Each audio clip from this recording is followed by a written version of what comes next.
Pessoal, sejam muito bem-vindos a mais um momento do Só para Mulheres. A nossa série agora é sobre relacionamentos e temos aqui hoje a pastora Viviane e nós vamos conversar um pouco sobre o tema Solteira Sim, Encalhada Jamais. Seja muito bem-vinda, pastora, e muito obrigada por aceitar o nosso convite. Obrigada, eu agradeço o convite de estar aqui com vocês e poder abordar esse tema que são para solteiras. Pastora, a senhora poderia começar se apresentando para a gente? Sim, claro.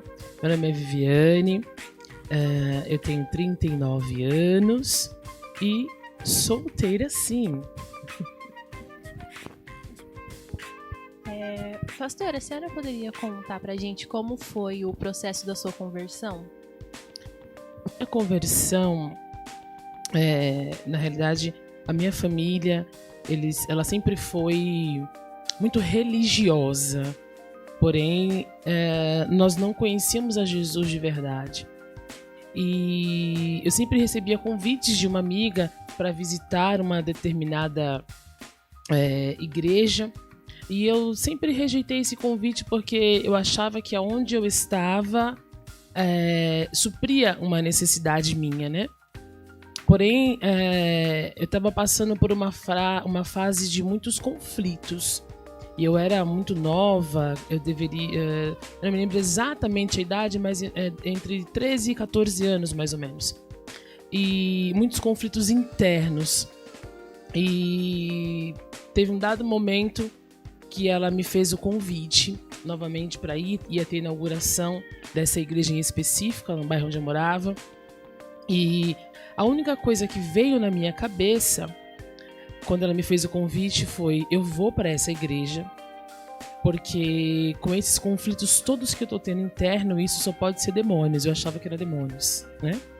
E eu pensava assim: quando eu chegar na igreja, vão expulsar isso de mim, vai dar tudo certo. Então eu fui buscar a Jesus acreditando que isso aconteceria comigo. E quando eu cheguei na igreja, eu me identifiquei com todo um cenário musical que tinha dentro da igreja, e aquilo foi um atrativo, foi uma corda de amor de Jesus para mim, e foi o que me atraiu, a presença dele. Foi o louvor, a adoração que teve dentro da igreja, e me fazendo todos os dias ir buscar ao Senhor e estar com ele. Pastora, o que a Bíblia relata sobre mulheres solteiras? Para as mulheres em específico, a Bíblia não fala nada direcionado para as mulheres em específico. Mas Paulo, com toda a sua sabedoria, em 1 Coríntios capítulo 7, ele vai abordar algo para os solteiros no contexto geral, né? E ele vai dar alguns direcionamentos ali, e isso para mim é muito valioso. Ele fala acerca de que se você está solteiro, é melhor mesmo que você não se case, para que você possa ali ter mais disponibilidade para as coisas da obra, os afazeres das coisas da casa de Deus, e possa se preocupar com isso. E aí ele vai dizer: porém, se você tem um relacionamento e está vivendo uma vida que para você é difícil e pode te levar ao pecado, case-se. Mas é preferível que você seja solteiro. Então, uma referência que eu tenho para mim dentro daquilo que é a vida de solteiro seria essa base bíblica acerca do que Paulo vai nos dar em direção para os solteiros, e no contexto seja ele feminino ou masculino, né? E a senhora já enfrentou alguma dificuldade por ser solteira? Ministerialmente, sim. Muita. E eu posso te dizer que isso é em todo tempo, muito frequente. As pessoas, elas criam doutrinas, elas criam tantas coisas e enquadra isso dentro de um perfil, né? E por muitos lugares aonde eu passo, até por conta do projeto que eu tenho com as mulheres, isso é muito questionado.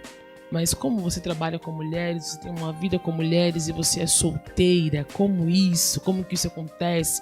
Essa unção não é de Deus, coisas do perfil, né? Então já passei muito por isso, enfrentei muito isso, a ponto de dizer: mas isso não é de Deus, isso não é direcionado pelo Senhor, por conta de terem essa visão. No início, eu sofria, Eu sofria porque me doía, me chateava, me entristecia. Muitas vezes eu voltava para casa muito chateada. Porém, quando a gente vai amadurecendo algumas coisas em nós, essas coisas acabam não tendo mais tanto peso. Então hoje eu olho para algumas situações e eu aprendi a lidar com elas. Então eu não absorvo isso para mim, aprendi a ter um filtro, sabe? Então eu não absorvo isso para mim, eu prefiro descartar e seguir para aquilo que é o meu propósito, que é a minha vocação, que é a minha chamada, que tem muito mais resultado do que eu absorver só o lado negativo da história. Sim. E a gente, meninas solteiras, a gente, quando vai se aconselhar com outras mulheres, quando a gente tá naquela fase de ansiedade por ser solteira, eu penso que é diferente a gente ouvir de outra mulher solteira do que de uma pessoa casada. Uhum. Porque a pessoa solteira, ela sabe o que a gente tá passando e entende aquele sentimento. Eu acredito que às vezes é até mais fácil de a gente absorver o conselho daquela pessoa, porque de fato tá passando pela mesma coisa do que uma mulher que já é casada, que já passou por essa fase da ansiedade, da angústia. E então, glória a Deus pela sua vida e pelo seu chamado. Sim, isso é muito verdade, porque são momentos diferentes, né? A casada, ela já passou por aquele momento, só que hoje a realidade dela é outra. E uma solteira conciliando outra, de uma certa forma, ela tá exatamente no mesmo âmbito que ela, e elas conseguem falar de igual para igual, e é uma coisa que a gente olha e fala assim, mas peraí, se ela tá vivendo isso também, por que eu não consigo, né? Então acaba sendo até um motivador a mais, né? Com certeza. E a senhora já se sentiu em desvantagem em relação a outras mulheres por ser solteira? Por incrível que pareça, não. Eu tenho uma visão hoje assim muito diferente dessa questão de ser solteira em relação às casadas.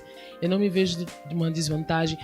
Eu tenho muitas amigas e do meu núcleo ali de amizade, a única solteira sou eu. Todas as minhas amigas são casadas. Então você imagina que a gente sai e tá todo mundo de parzinho e a Viviane solteira. e eu olho esse âmbito e eu não me sinto em desvantagem, porque assim, hoje eu tenho uma vida que é direcionada às coisas de Deus, à obra mesmo, literalmente. E vivo esse engajamento. E eu não tenho uma limitação, nada que me limite hoje de fazer, de estar, de ir a lugares, muito diferente de quando você é casada. E o próprio Paulo, no mesmo capítulo de 1 Coríntios 7, fala sobre isso.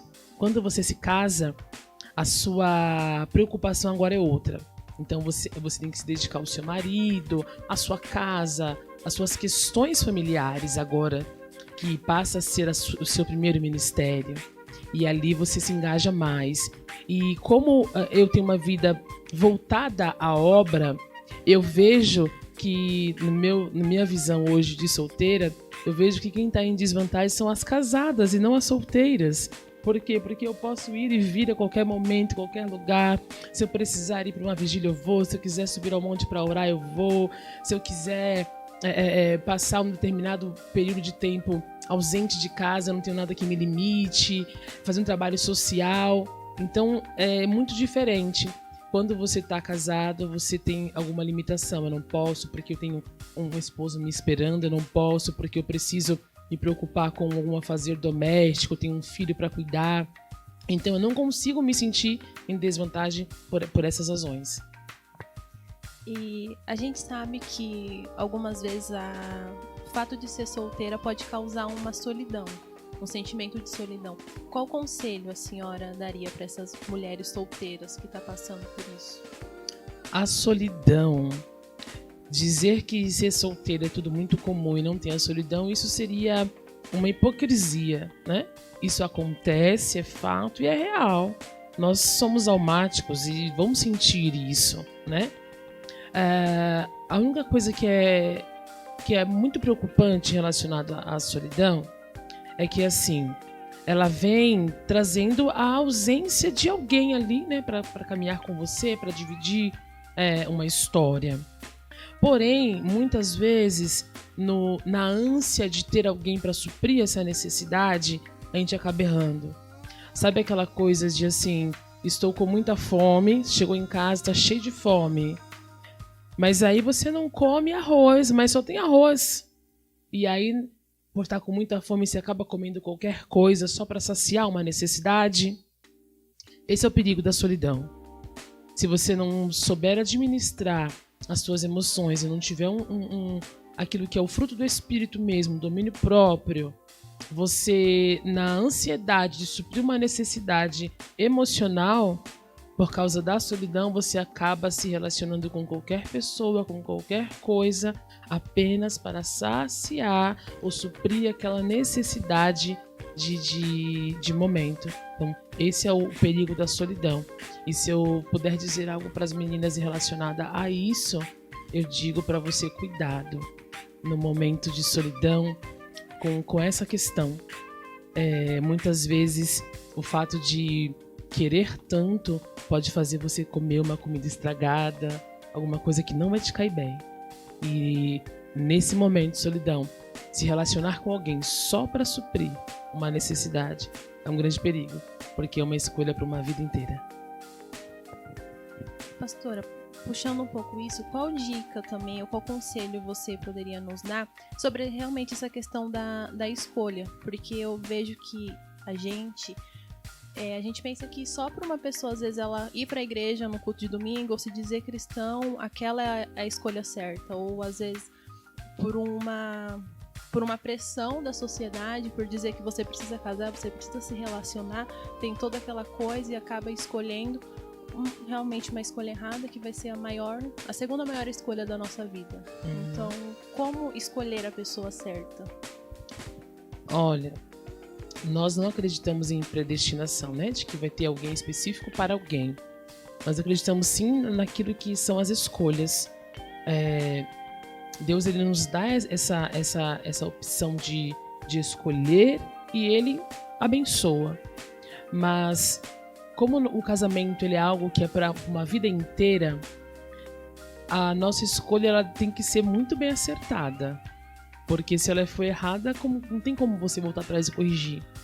E a minha visão sobre isso é que existe um perfil. A gente não pode pensar que tudo é só espiritual. Não, tem a questão espiritual, mas tem a parte carnal também.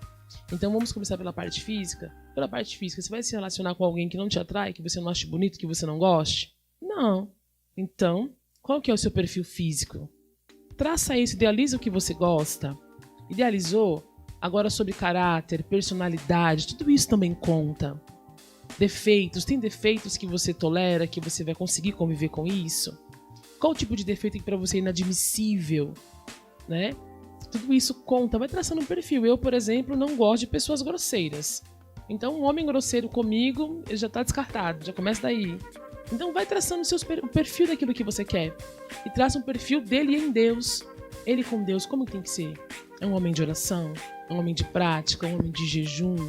Ah, pastor, não precisa ser um pregador. Glória a Deus, mas tem que ser servo. Estabelece aquilo que você quer em Deus. E, como eu costumo dizer, não baixe o seu nível do que você estabeleceu em Deus só para fazer alguém se encaixar na sua vida. Ah, mas não está aparecendo. Continua dentro do seu propósito, o que você quer para você. Não precisa, como que eu posso dizer? Você não precisa diminuir aquilo que você pretende para que alguém se encaixe para suprir uma necessidade. Então, as escolhas, ela está muito baseada naquilo que eu pretendo para mim. Porque aquilo que você escolheu vai ser para você o resto dos seus dias. Então, é muito importante. E também eu vejo que a gente foca muito em achar a pessoa certa, mas não foca tanto em também ser a pessoa certa para alguém. Então, eu penso que não adianta a gente colocar nossas expectativas lá em cima, sendo que a gente mesmo não se encaixa naqueles padrões que a gente espera. Então, qual é o primeiro conselho que você poderia dar para essas meninas para realmente ser aquilo que elas estão esperando em alguém? A gente ouve muito comum dizer assim: eu vou me casar porque eu preciso ser feliz. Já começa o grande erro daí, né? Eu vou ter um relacionamento porque eu preciso ser feliz. E atribuir a alguém a culpa, a pressão de ter que me fazer feliz, quando na realidade a gente se relaciona com alguém para que haja a completude de um propósito estabelecido em Deus, porque eu acredito muito nisso, que Deus ele não une pessoas, ele une o propósito. Então quando eu entendo isso, eu vou entender que eu preciso completar o propósito da vida de alguém, mas que ele primeiro começa em mim e depois através de mim. E às vezes, muitas vezes, depois de dar tanto uma expectativa no outro, que esquece exatamente dessa questão de entender que eu também preciso estar preparada, eu também preciso estar alinhada, ajustada, porque afinal haverão defeitos em mim que para uma outra pessoa também não vai ser tolerável, assim como vai ter qualidades em mim que alguém vai olhar e vai dizer, nossa, é isso que eu busco em alguém, e ela tem isso, ou ele tem isso, né? E quando eu entendo isso, que eu não preciso me relacionar com alguém para que alguém me faça feliz, eu tenho que estar alinhada comigo. E aí sim eu consigo trazer essa felicidade que está em Cristo Jesus, essa alegria que vem de Deus para um relacionamento, para um casamento, para uma história. Isso é muito importante. E, pastor, a senhora sonha com casamento? Sim, parece que não, né? Parece que não, sim. O meu maior sonho é ser mãe. E eu não abro mão disso. E talvez eu estou perguntando, mas por que ainda você não se casou? Por causa das escolhas. Entre ter alguém na minha vida que não vai completar, somar com o propósito e estar sozinha, eu tenho optado por estar sozinha, que não é estar encalhada, né? A minha visão de encalhada é aquela pessoa que casa errado, faz uma escolha errada. E aí, ela encalhou ali, não tem como mais sair. Casou, né? Então, eu ainda assim sonho com isso. E, pastora, como saber se o varão é um homem de Deus? Não tem magiquinha. Se a mulher não tiver uma vida com Deus em oração, ela nunca vai saber. Eu falo por mim mesma e vou dar a minha vida como exemplo. Já tive alguns relacionamentos de pessoas que eu olhava e falava, meu Deus, como ele é de Deus. Muito de Deus. Fala como crente, se veste como crente, frequenta cultos, ambientes em Deus. Só que eu tenho uma prática de oração e jejum e buscar a mesma face do Senhor. E todas as vezes que eu tive essa oportunidade de ter um relacionamento com pessoas da minha vida, eu sempre estabeleci a oração e buscar. E a minha frase para Deus é sempre uma. E Ele nunca deixou de responder. A minha frase sempre foi, Senhor, eu quero saber se essa pessoa é exatamente o que ela fala para mim que é. E todas as vezes o Senhor sempre me revelou quem de fato eram essas pessoas. E aí, ao decorrer do tempo, algumas coisas vinham à tona e eu acabava vendo que não era aquele perfil que eu almejava em Deus. Então, eu acredito muito naquilo que é o relacionamento com Deus. Quando você cria a prática de oração, quando você se relaciona com seu Pai, Ele não te deixa enganado e não te deixa confundida. Então, para saber se o varão é de Deus ou não, vá para o joelho, princesa. E, pastor, o que fazer quando o abençoado fica meio saidinho? Ah, tá. Quando o abençoado tá meio saidinho, é aquela questão que eu acredito muito assim, é o limite. É o famoso limite.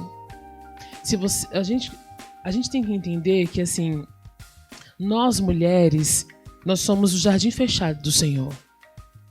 Nós somos o jardim fechado em Deus. Lá no mundo, talvez a visão que o mundo tem das mulheres é muito diferente. É de quem tem um jardim aberto e qualquer um pode tocar e fazer o que quiser. Mas em Cristo Jesus foi pago um alto preço por mim e por você. E hoje você é o jardim fechado dele. E permitir que qualquer pessoa se aproxime desse jardim para tocar de qualquer jeito é tocar naquilo que é de Deus. Então, quando eu me permito deixar ir além daquilo que é permitido, é eu deixando que toque naquilo que não é meu, é Deus, porque o seu corpo não é seu, é dele. E tô rompendo contra princípios. E aí quando você se permite, porque uma coisa é certa, hormônios não se convertem. Mas quando você se permite ir além, você tá mostrando para aquele homem que com você o negócio pode ser mais fácil. Então todas as vezes que ele tentar, ele vai conseguir coisas. Agora, quando você estabelece um princípio em Deus com você, uma aliança sua com Deus, de entender, Deus, eu sou teu jardim fechado e aqui ninguém toca. Quando o saidinho vier mais saidinho, você vai fazer ele entender que você é o jardim e que ele, para tocar aí, precisa ir muito além. Muito bem, pastora. Vamos para um jogo rápido. Vamos lá. Uma comida preferida? Eu amo comida japonesa. Um perfume? Nossa, eu gosto de tantos, mas Mont Blanc é um perfume que eu gosto bastante. Um personagem bíblico? Eu sou apaixonada por Dorcas. E agora uma viagem dos sonhos. Pra Grécia, né, gente? Vamos pra Mykonos comigo?